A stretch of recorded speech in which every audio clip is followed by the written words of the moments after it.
Roman Travis. Magic Talk. You might recall the story in the news from last week about the couple determined against all odds to find Dice and Weed. They had two dogs, by the way, their two dogs, that were taken from them quite some time ago. They haven't lost hope in finding them, and with your help, they might just do that. Darren Rowe, our dog behaviourist, he's a specialist from Mindfulness for Dogs, is with me. Darren, this is a really sad story of gritty determination, isn't it? It is, Roman. Good morning. Good morning. I think I would really struggle with that if something like that happened with my dogs, and all credit to these two for keeping that alive, and hopefully today we can help them to keep that story and get that story out there even more. So just going back to the story, tell us more about that. The lady, is it Louisa Andrew? Is it that is right? Louisa, yeah. So what happened? Yeah, so they're down in Otago, and the dogs, I'm not sure the exact story of how the dogs got lost, but they've had various sightings of the dogs being around. People thought they've seen them, but there's only been a couple of sort of like very clear sightings of the dogs, and it's really just down to people being quite vigilant. And there's hundreds of dogs out there that are lost and not found, so it's amazing to see these guys. I think it must just their whole life's mission at the moment, I would say, to bring those dogs back home.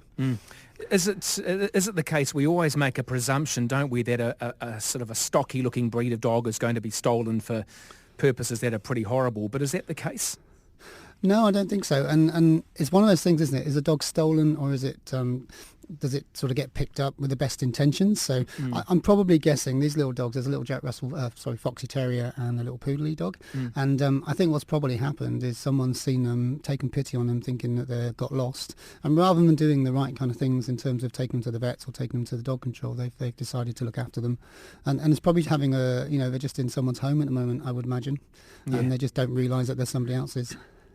Well, someone would realise, wouldn't they? Even if your neighbour who you knew forever didn't have dogs and suddenly had them, that would be your first question, wouldn't it? Oh, you've got some dogs. Wow. You would think so, yeah, you would think so. But I suppose if they've been there for 6 months, then they become part of the family, don't they? Yeah. What a horrible thing to do, though. It is. Because you know more than anyone that dogs do have a real connection with their masters, with their owners, don't they?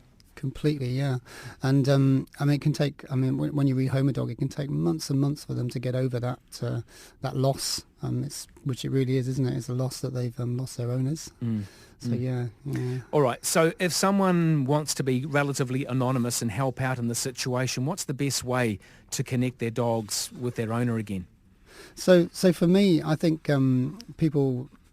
The best thing really is if you see a dog and you're not, it's just roaming around, the best thing is to phone dog control. I know a lot of people might think that, I don't want to phone dog control because then they'll put the dog down and that kind of thing, yeah, but it's not the case, okay, guys? So dog control we pay for them to do this job, so we may as well get them to do it. So they've got this amazing thing called a register, which when people register their dogs, and that's why you register them, they can find your dog, they'll find your dog's home within a couple of minutes. If it's registered, they'll be able to get it to you. Now, I know a lot of people have said to me, well, you have to pay to come and get them. Well, so you should. If you lost your dog and your dog gets out, they pick it up, they'll come and pick it up. They then keep it maybe for a few days and pay for its food and housing and then all the administration. So I think they charge them like $50, $60. That's not a lot of money really to make sure your dog gets home properly. Oh, wow. So I think that's the first important thing. The other thing is microchipping. By law now you have to microchip your dog, I think, or tattoo them. But microchips are absolutely useless if you don't register your dog in the Lost Pets, New Zealand Lost Pets website. Because when I was working in the SPCA, we got dogs and cats in all the time, and it was a standing joke. Oh, they got a microchip. Oh, they're not logged. So you have to go into. It's quite simple. It's just the animalregistry.co.nz. You basically just go there, and it's $15 to register your dog. Okay. You can do it online. I did the 2 puppies last night. It took me about 5 minutes. Yeah. Well, there you go.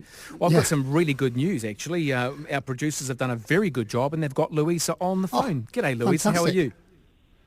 Good morning. Good morning. Now, Good morning, Louisa. This is a really sad story. Do you want to recap the story for us about your lovely little dogs, Dice and Weed?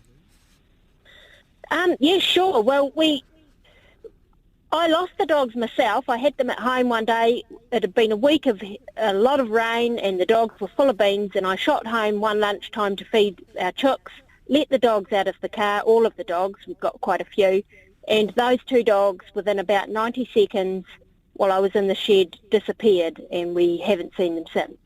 Oh, okay. Wow. Darren, have you got some questions you'd like to ask? Yeah, do you think they got the scent of something? Because Fox Terriers are notorious, aren't they, for getting the scent of rabbits and that sort of thing and just heading off? Yeah, so they'd never left the place before, ever. They always usually went to the bush at the back of our place, obviously chasing rabbits and things.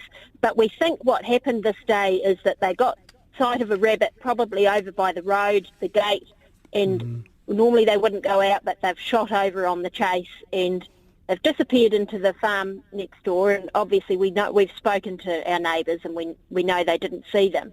But all around that whole area is tourist routes, and at that time of year there were just hundreds of camper vans up here all around, all day, every day. So we think they got picked up. Yeah, gosh. Darren, is it likely that these dogs, knowing each other very well and being companions, would still be together in a natural sense, or would they have been possibly separated? I would like to think that they're together. That would make me feel happy. You just never know, do you? I think you said that Louisa, that there was a sighting at the beginning, was it in November, I think, where they were hooked up against a caravan or something like that, someone said? That's right, yes. We didn't think that anyone would pick up our dogs, to be honest. So for 4 weeks, we took instant leave, and I started searching immediately, obviously. And we searched this whole peninsula with a fine-tooth comb. Day after day, we were out there searching. And it wasn't until we got a bit of media coverage about a month on that a man who doesn't have social media or even a cell phone said he had been working at a freedom camp area mowing lawns, and he'd seen about a month earlier 2 little dogs, looked exactly like the dogs that were shown on the TV. He said they were tied by garden twine to a van, and it struck him as odd because travellers don't usually have dogs, and they wouldn't be tied with no collars and things, which the dogs just didn't have collars on when they ran off. So we think, yes, that probably was them, but unfortunately we focused solely on the searching, and we didn't really put it out wide enough, early enough, I think, for us to have found them quickly at the time. Yeah, Louisa, just a quick question. Were they chipped? I'm not sure if you said if they were microchipped or not. Yes. They were? Yes, okay. They're on the national database. They are chipped. But what we've learned is that if, often vet practices are busy and they don't scan everything that comes in. So if whoever's got the dogs took them into the vet and presented them as their own dogs, it's quite possible they wouldn't be scanned, which is unfortunate. Yeah. But yeah. It's a shame. For our listeners, what if they thought they saw the dogs, what do they look like? Is there any sort of outstanding sort of features on the dogs? They're very little. Yes, they are quite small. Dice is a small miniature poodle. He's actually in between a toy and a mini, so he's a bit smaller. He's more the Jack Russell size. He's 36 centimetres tall, and Weed is a Jack Russell cross, we think, and she is about 30 centimetres tall, so they're pretty small. Yeah. Yeah. Well, look, I wish you all the very best, Louisa. Now, if people are fans of social media and want to connect with you, how would they find you and get information to you? Yes, they could go on our Facebook page, and that is Dice and Weed, and Weed has got 3 E's in it because the word weed isn't popular on Facebook. So it's Dice and Weed with 3 E's, bring them home, and we're on that all the time, updating and putting things out, so yes, we're easily contactable. Louisa, I wish you all the very best in finding your dogs. And people might be going, it's just dogs, but you get very connected. They're like members of the family, aren't they, Darren? They are indeed, yeah. I mean, they are my life, I guess, so I totally understand. Yeah, totally indeed. Understand. All right, we're going to come back Thank in you, a moment and talk more about the statistics around dog registrations. Where are the hot spots? Where are the numbers around the country where dog numbers are growing rapidly?